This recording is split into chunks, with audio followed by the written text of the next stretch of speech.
Maglatag ako guys ng ukay-ukay sa labas kasi nga pinatinda ko ng ate ko guys.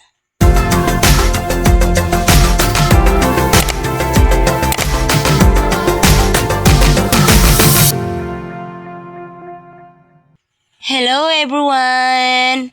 Another day, another vlog na naman sa isa kainahan nga mas piniling manirahan sa probinsya guys. Kaya ayan, malayo sa asawa.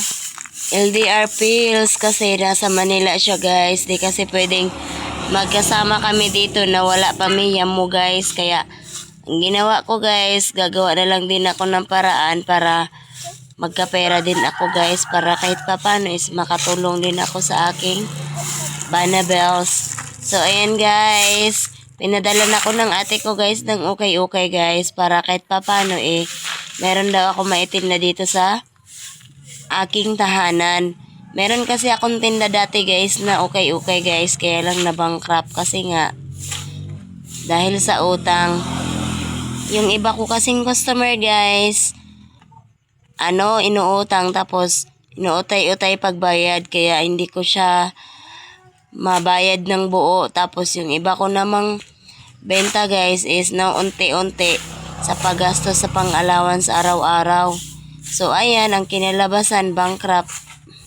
Kaya mahirap talaga guys na magtinda guys. Tapos yung benta is kukunin mo rin para panggastos sa pang-allowance. Wala naman ibang ano. Kasi nung time na yun guys is umuwi din dito yung aking Banabel. So yun yung ginawa naming pang-allowance araw-araw. Bawi na lang guys sa sunod guys pag magkaroon ulit ako ng puhunan guys. Para magkaroon naman ako ng sarili ko din na puhunan. Gusto ko kasi guys umorder ng mga bulto-bulto guys. Kaya lang mahal kasi yun guys. 3,000 to 5K kasi ang bawat bulto. Pero maganda kasi yun guys kasi ikaw yung mag-o-open. Makikita mo talaga yung isang bale, laman ng isang bale. Doon mo makikita kung may magaganda or hindi. Unlike sa ganito guys, mga pinagpilian na kasi to. Tas habang wala pa nga akong customer guys, dahil nakalatag na nga ang aking okay guys. Dahil marumi ang aming paligid, dahil galing kami kila mama.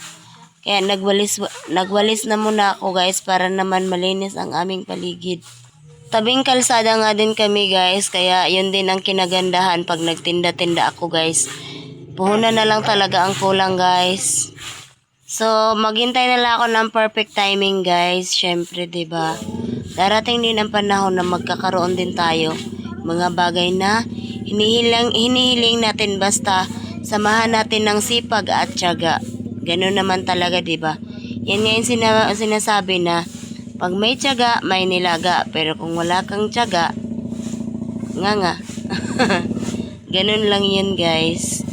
Kailangan sa buhay natin, kailangan nating kumilos, samahan ng kilos yung mga bagay na gusto nating maabot, yung mga pangarap natin. Di pwedeng hanggang salita ka lang tas wala kang ginagawa.